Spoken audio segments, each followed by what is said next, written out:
c'est indiscutablement les échanges. Comme je vous ai expliqué, effectivement, le fondamental pour nous, c'est cet appel au vécu. Donc très clairement, l'échange est très nourricier donc, par rapport aux apprentissages. C'est évident. Pour moi, c'est justement comme je dis tout le temps, ce qu'on arrive à dire et ce qu'on arrive à mettre en place, la mise en place de quelque chose, c'est le processus, on va l'intégrer plus facilement. Si vous demandez à un alternant, je sais pas, je vais prendre n'importe quelle notion, comment est-ce qu'on met en place une prospection téléphonique, par exemple, chez des assistantes commerciales, forcément, je vais pas leur dire une prospection téléphonique, ça se fait comme ci, comme ci, comme ça. Comment est-ce que vous faites, vous, dans votre entreprise, travail de groupe, et derrière, voilà, en fonction des pratiques que vous faites, on va pouvoir en faire une synthèse pour tout le monde. Donc pour moi, le plus efficace, c'est vraiment justement la mise en application d'une notion concrète. On va venir le compléter. On va venir compléter pour deux choses. Tout simplement, déjà pour qu'il y ait une trace de la notion. Et puis, l'intérêt de ces échanges en groupe, c'est qu'une pratique dans une entreprise n'est pas la même dans l'autre entreprise. Mais il n'y en a pas une qui est meilleure que l'autre. Les deux sont différentes et peuvent influencer l'autre. Moi, je suis beaucoup partant dans la mixité des groupes par rapport au type d'entreprise. Dans une toute petite entreprise, des fois 2 personnes, il peut y avoir une pratique commerciale qui est mise en place qui peut très bien influencer une entreprise de 50, 60, 70 personnes et vice-versa. Donc, l'échange entre les alternants, vous l'avez très bien dit, il est très important. Important pour l'acquisition du métier. Et là, je vais revenir sur le début de notre entretien. Super important pour la préparation à l'examen final. On s'en est bien rendu compte, hein. Un groupe qui fonctionne, quand je dis un groupe qui fonctionne, c'est entre alternants, avec un soutien, une solidarité. C'est un groupe qui réussit aux examens. Ça, on pourra dire quoi que ce soit, c'est toujours le cas. Clairement, pour moi, c'est la pratique. Le premier truc, c'est de les mettre en œuvre, en fait. Tant qu'on n'a pas mis en œuvre, en fait, on a entendu, on pense avoir compris, mais en fait, on ne se l'est pas approprié. Du coup, ça nous renvoie à toutes ces pédagogies inversées, en fait, où on amène plutôt les étudiants d'abord à expérimenter, du coup, d'être confrontés à toutes les questions qui se posent en fait quand on met en place une théorie, un modèle, etc. Donc ils expérimentent, ils se confrontent à toutes ces questions, ils ont le sentiment de patiner, mais du coup après quand arrive, on va dire, l'enseignement un peu plus formalisé en fait pour expliquer à quoi ça sert, comment c'est mis en œuvre, ils sont hyper réceptifs. Donc je pense que je suis pas sûre qu'il y ait de meilleure méthode. Le deuxième truc qui fonctionne bien, c'est que quand ils travaillent en groupe, ils s'enrichissent pas mal les uns les autres.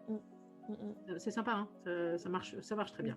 Pour les formations bureautiques, incontestablement la pratique, mais aussi les échanges. Parce que, alors là, ce sera plutôt en salle d'ailleurs, pas à distance, ce sera plus compliqué.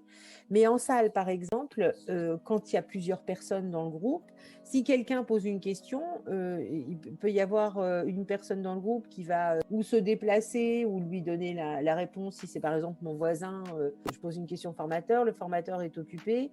Mon voisin va me guider. Et puis, ça peut être aussi, du coup, un échange de quelqu'un qui lui dit « Tiens, moi, j'ai déjà rencontré ce cas-là, voilà comment j'ai procédé, voilà ce que j'ai fait. » Donc, il y a des échanges qui me semblent plus riches en salle qu'en formation à distance, parce que on ne prend pas la parole de façon aussi spontanée et aussi confort que quand on est en salle. Donc, ça, pour ce type de formation, en tout cas, incontestablement, c'est la pratique qui va être formatrice, ça c'est certain, puis des échanges aussi, mais plutôt la pratique, ça c'est certain. Et ça dépend de la personne qui est en face de nous. Moi, j'ai travaillé avec des étudiants, ils lisent une fois, ils ont une maîtrise complète des concepts, des outils, etc. Ils n'ont pas besoin d'y revenir. Donc avec eux, ce qui va être essentiel pour qu'ils maîtrisent, c'est qu'à un moment, on va pratiquer, on va discuter, et on se rend compte que dans la discussion, dans l'interaction, on va aller plus loin que les connaissances qui sont au départ. Il y a d'autres étudiants, pour maîtriser, ils ont besoin de mettre en pratique. Ils ont besoin de le consolider par un exercice personnel. Et c'est là qu'ils vont l'acquérir. Et c'est là où on va les corriger. C'est dans la pratique de l'exercice personnel. Donc en fait, il n'y a pas une seule réponse à cette question. Il y a une multitude de situations Et le plus important, je crois, en tout cas moi c'est ma pratique d'enseignant, c'est de s'adapter à la situation des étudiants qu'on a en face de soi. Ce qui suppose qu'on les comprenne, voilà. Ce qui est beaucoup plus difficile à faire en distanciel qu'en présentiel.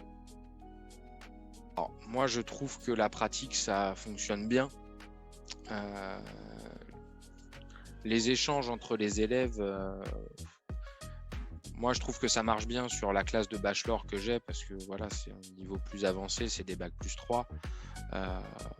Moi, les miens, c'est des gamins, ils ont 15 ans. S'ils commencent à échanger entre eux, ça dévie. Faut pas que ça dure plus de 5 minutes, sinon ça dévie sur d'autres choses que le cours. Voilà. Très rapidement, et on n'avance pas du tout. Certains vont être capables d'échanger et de progresser ensemble, mais j'ai quand même une grosse partie qui a beaucoup de mal avec l'école, et même le peu de cours théoriques qu'on fait, c'est déjà trop pour eux.